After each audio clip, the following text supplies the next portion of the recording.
Charleston, South Carolina, a city cloaked in serene charm with its historic buildings and cobblestone streets. But beneath it lies a lingering dust of prejudice that has never been swept away. Before the sun had fully risen over the Atlantic horizon that morning, Judge Laura stepped into the Charleston County Courthouse.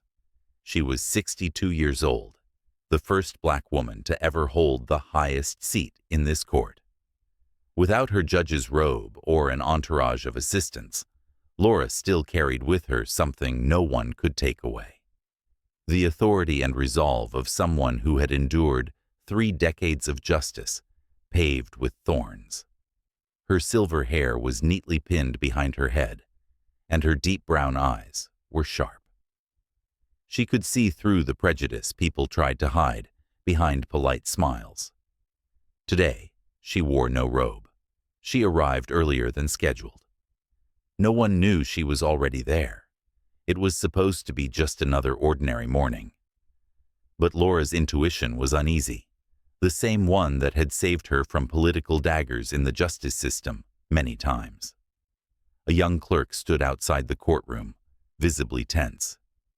"Judge Laura, Officer David is already inside the courtroom. He's very impatient." She paused for half a second. David, a name anyone in Charleston's legal circles knew well. Middle-aged, white, from a family of 3 generations of law enforcement, always with a smug grin on his face. Accused multiple times of abuse of power and assaulting suspects, but never once disciplined. Laura had read his name in dozens of internal reports. All disappeared without a trace. "I'll go in," she replied curtly, her gaze cold as steel. Instead of entering through the main entrance reserved for judges, she came in from the side, slipping behind a dark wooden wall. No one in the courtroom noticed. No one thought the woman in a plain white blouse was the highest authority in the room. And David, of course, had no idea. He stood at the center of the room, arms crossed, grumbling at the clerk. "Hurry it up. I don't have all day. Keep dragging like this, and they'll start thinking they can walk all over us." His eyes swept over Laura, who stood still near the clerk's desk. He frowned, not recognizing her. "Hey, you there. Where do you work? You look familiar, but I don't recall." Laura didn't respond. She lowered her head and opened the file on the desk. No need to speak. Just observe. David stepped closer, irritation clear on his face. One hand on his hip, the other pointed straight at her. "I'm talking to you. Deaf or what? You with the defendant's team, or just some coffee-fetching staff?" A few lawyers in the room turned to look. A young reporter furrowed his brow, raising his camera. The atmosphere began to tighten, like a taut string about to snap. And then, like a spark from the pit of arrogance, David raised his hand and slapped Laura hard across the cheek. The sharp crack sliced through the room's silence. A clerk's coffee cup fell to the floor and shattered. Every eye turned to the woman who had just been struck. But Laura did not flinch, fall, or blink. She slowly turned her head, locking eyes with the man who had just hit her. Her face, reddened where the slap had landed, was as cold as mountain stone, not angry, not trembling, only a profound authority and contempt. And David, the man who had just struck with the arrogance of 20 unpunished years, still had no idea. He had just slapped the highest judge in the city of Charleston. In the moment after the slap, everything froze. No one said a word.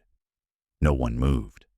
Even David, the man who had just struck out so brazenly, paused slightly, startled by the realization that his hand had just touched a power he had never anticipated. He looked at Laura, the woman he assumed was some lowly staffer, but her eyes were not the eyes of someone being bullied. They were the eyes of someone who had stared down corrupt politicians and made them bow. "Can't you follow orders?" David snapped, trying to regain control. "I'm talking to you. Don't look at me like that."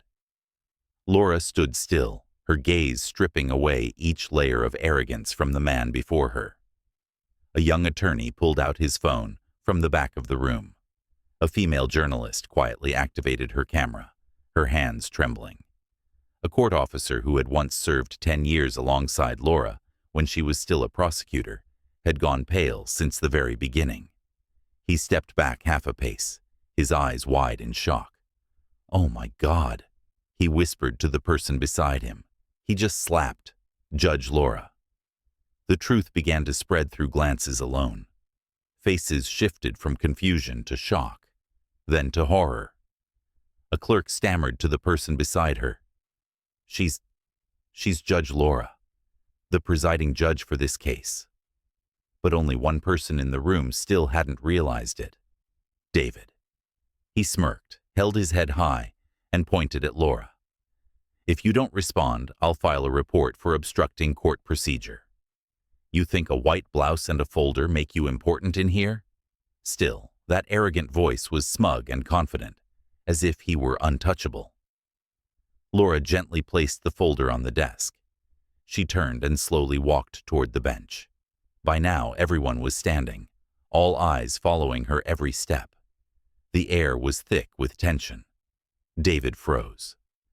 What are you doing? I'm handling this case. You don't have the authority." And then she stepped up to the bench. Laura turned from behind the judge's stand and sat in the central chair. Her face no longer showed anger, only calm, commanding composure. "I am Judge Laura Whitmore," she said, echoing across the courtroom, "and I am the presiding judge for this morning's session." The room went still. David looked like a boulder had crushed him. He stood there paralyzed, his mouth opened as if to speak, but no words came. A court staffer whispered from the back, "He just slapped a judge." A reporter murmured, "Oh my God, it's all on camera." "Officer David," Laura's voice rang out as sharp as a blade. "Are you aware that you've just assaulted a judicial officer inside a courtroom?" No one in that room dared even to breathe. David swallowed hard, his eyes darting around in panic, searching for an ally. But there was no one left standing with him. Officer David stood frozen, his face flushed red, jaw twitching, as if trying to swallow a stone. His entire life had been built on threats, on barking orders that people obeyed without question. But today, it was the voice of a woman he had just slapped that made him tremble. I didn't know you were a judge," David stammered, desperately trying to find an escape route. Laura nodded slowly. "I didn't ask whether you knew who I am. I asked, did you just slap a woman inside this courtroom?" This time, David couldn't dodge it. The courtroom air grew suffocating. A female reporter had already recorded the entire sequence, from the slap to his admission. The court clerk had written in the official record, "Officer David struck Judge Laura Whitmore while displaying contemptuous and aggressive behavior." A courthouse staff member murmured, "The recording's still running. Everything is on tape." David started to panic. He turned toward his fellow officers in the gallery, but not one dared to meet his eyes. "You're all just standing there? She wasn't wearing a robe. I thought she was just a random person." Laura remained seated upright, her gaze slicing through his flimsy excuses like a blade through paper. "What did you say to me at that moment?" she asked. David looked down, silent. "I'll repeat it for clarity," Laura said, her voice dropping to a cold, metallic tone. "People like you need to learn some respect. Those were your words after you slapped me, weren't they?" David swallowed hard, his hand clenched, veins bulging at his neck. No one said a word. But this silence was no longer apathy. It was judgment. "Officer David," Laura continued, "I am the only person in this room with the authority to rule on your actions today. And I will do so, by the law, not by the abuse of power." She turned to the courthouse security officer, a tall man named Carter, and instructed, "Officer Carter, Detain Officer David for investigation on charges of assaulting a judicial officer within a court of law.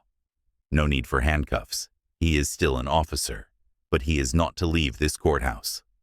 David shouted, "You can't do this. I've served for over 20 years. I've caught thieves, solved cases. You're going to ruin me over a misfired slap?" Laura stood up. Her black judicial robe fell over the chair like the mantle of justice shedding its mercy. It's not the slap that's destroying your career. It's your arrogance, your prejudice, and your habitual disrespect that brought you here. The courtroom erupted in stunned silence. But the shock didn't come from the slap. It came from a truth as clear as daylight. Today, justice did not stay silent. David was escorted out of the courtroom, flanked by 2 officers, walking past the gallery under a barrage of stares, a mix of shock, contempt, and utter silence. Outside, the media had already begun to gather. The headline, "Officer Slaps Judge in Courtroom," exploded across social media in under 20 minutes. In her private chambers, Laura sat across from 2 internal affairs agents, Rosalind Keene and Felix Reyes. "We've been watching Officer David for months now," Reyes began. "His record is clean, but suspiciously clean." Keene opened a file case and slid a thick folder across the table to Laura.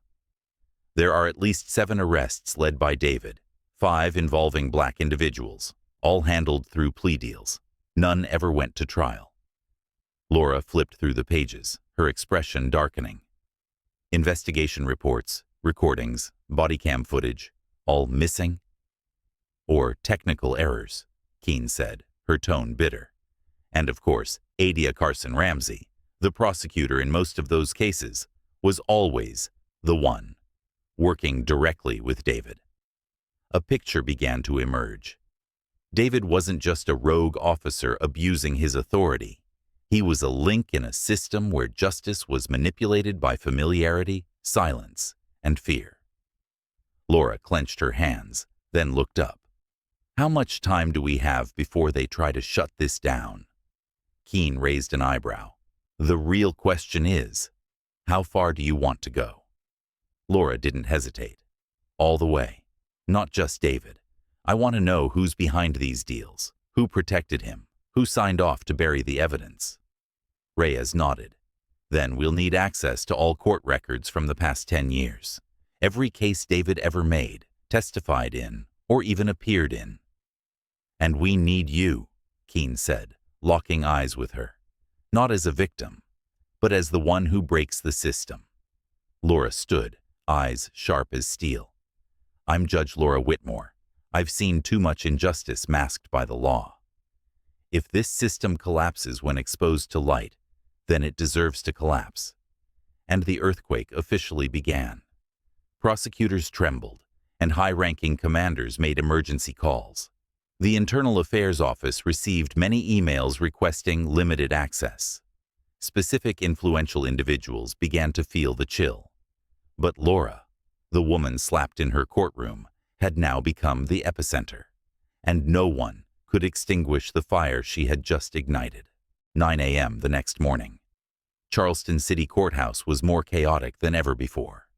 Reporters packed the front yard, camera lights flashing everywhere. A sea of people held banners. "Justice has no color. We stand with Judge Laura. End protection for abusive cops." Inside, Judge Laura wasn't wearing her robes. She wasn't seated on the bench. Today, she wasn't presiding over a trial. She was a witness in a public showdown.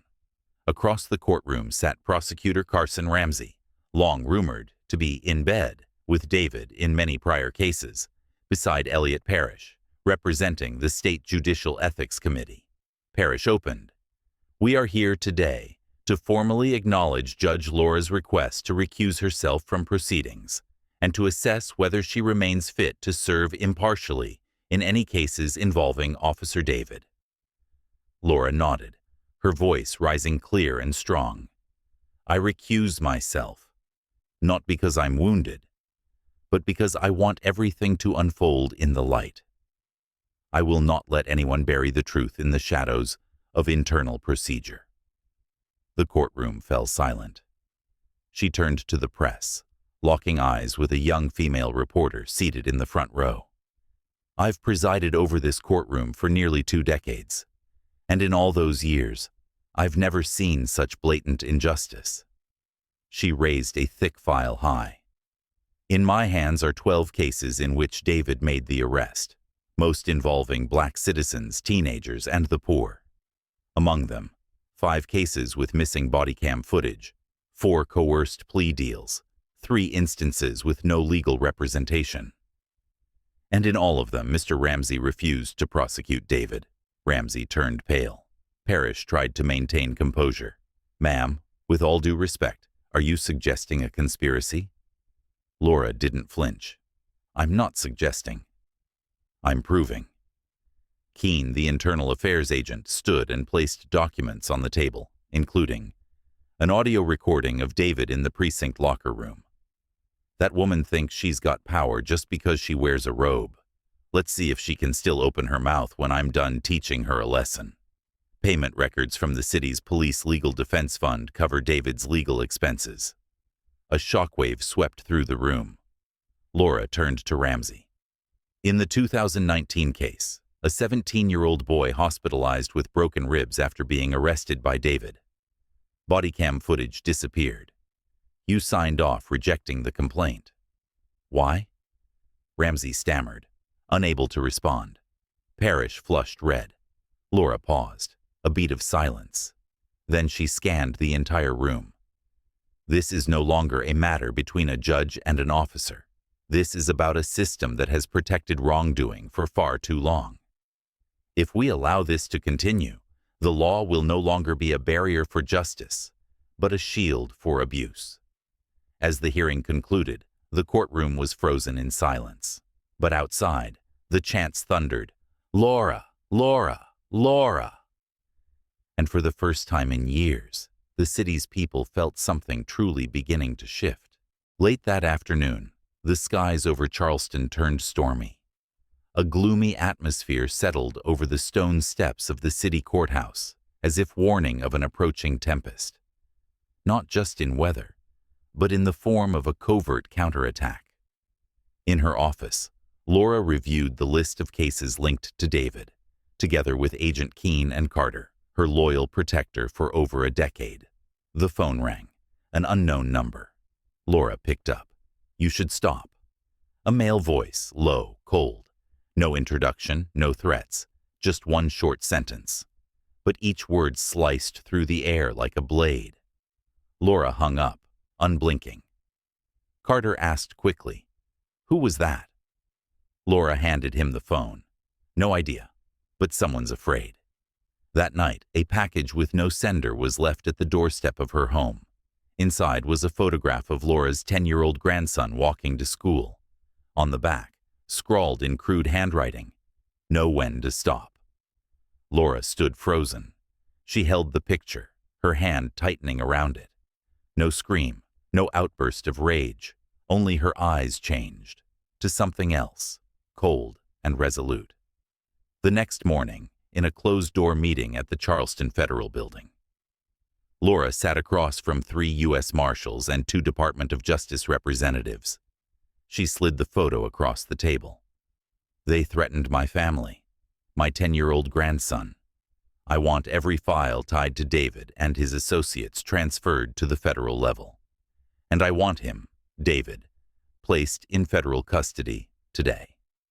One agent asked, "What else do you want, Judge?" Laura looked straight into their eyes. "I want every case David ever touched reopened, and I want every person who covered for him, from the prosecutor's office to the police command, dragged into the light. Not for revenge, to clean out the system that protected him for 2 decades. Silence. Then a female DOJ rep, Frances Kwan, nodded slowly. "You just declared war.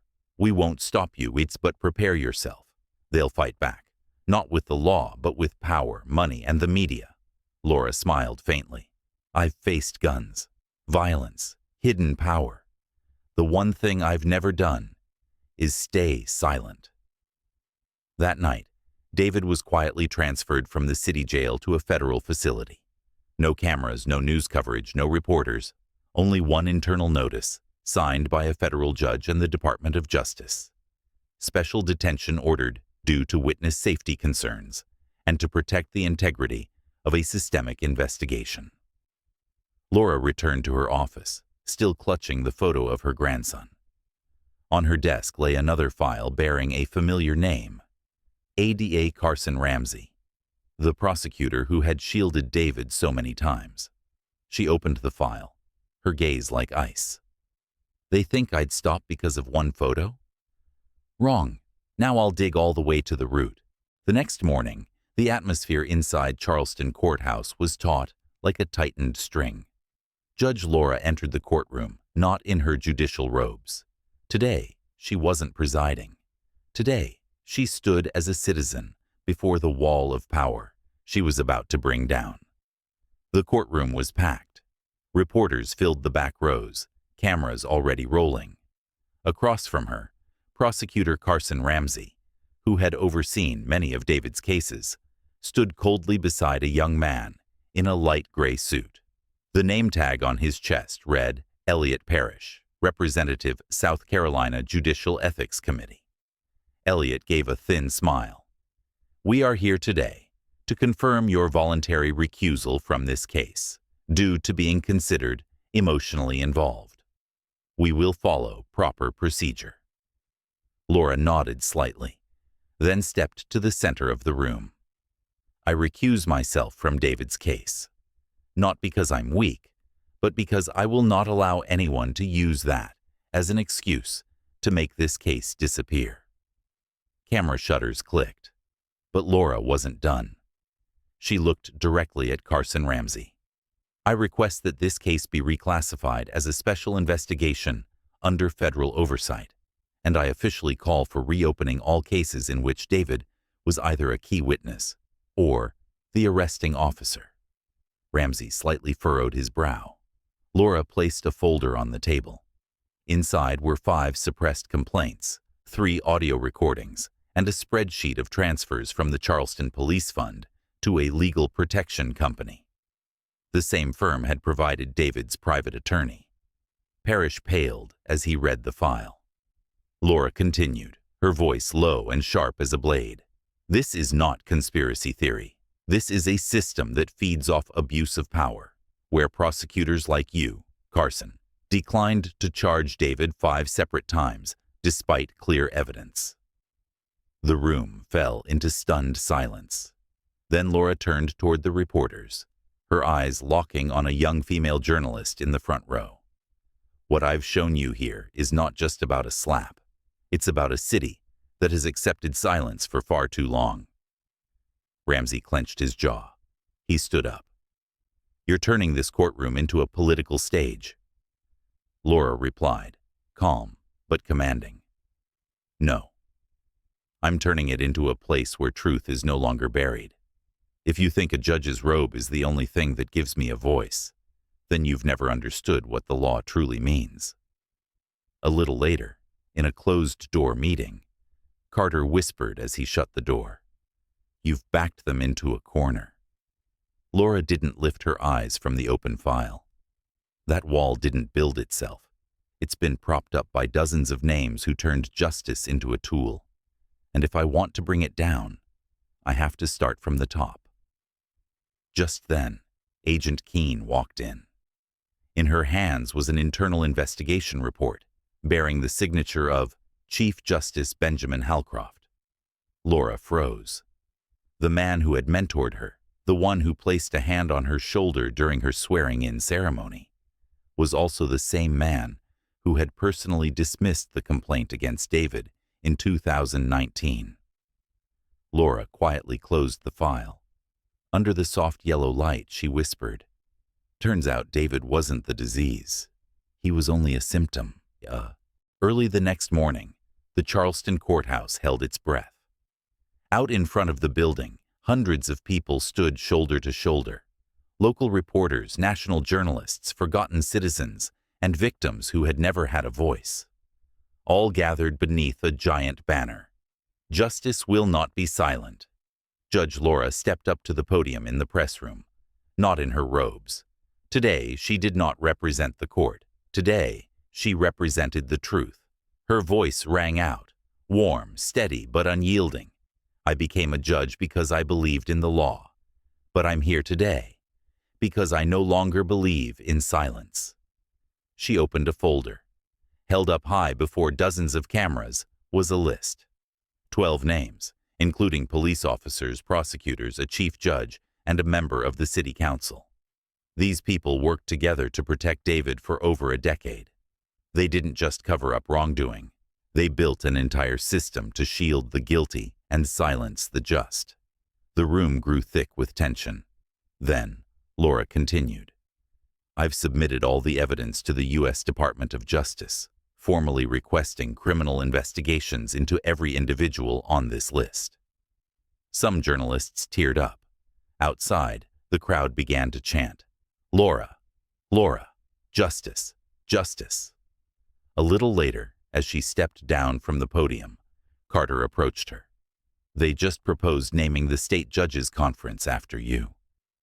Laura chuckled softly. I'm not dead yet. Carter looked at her for a long moment and asked, Are you really stepping down? Laura nodded. I burned down the old house. Now, the rebuilding must belong to a new generation. 2 months later, Laura returned to her small home outside the city. The afternoon sun cast a gentle light. Her grandson pedaled his bike home, backpack swaying behind him. Auntie Laura, he called out, running into her arms. Laura held the boy tightly, holding, in a way, the future itself. You made them listen, the boy whispered. She smiled, brushing his hair back. I made them look. Listening is still their choice. The final message appeared on the screen like a solemn reminder. Power without accountability is power abused. And sometimes, justice doesn't come from above, but from the one who dares to stand tall in the eye of the storm.